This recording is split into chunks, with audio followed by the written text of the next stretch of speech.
Stop just sprinkling chia seeds on everything. You might be missing out. Here's what not to do for maximum benefits. First, don't eat chia seeds dry. Let them absorb liquid. Otherwise, they can cause stomach issues and discomfort. Second, don't dump them straight into smoothies. Let them gel first. Soaked chia seeds boost digestion and keep you full longer. Third, using too much. 1 to 2 tablespoons is plenty.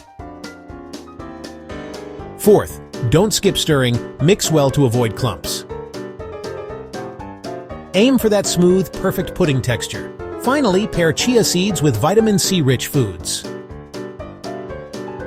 That unlocks their iron and gives you extra energy. Avoid these 5 slip-ups and your chia seeds will clean your gut. They'll also fuel you with nutrients. Eat clean, feel amazing.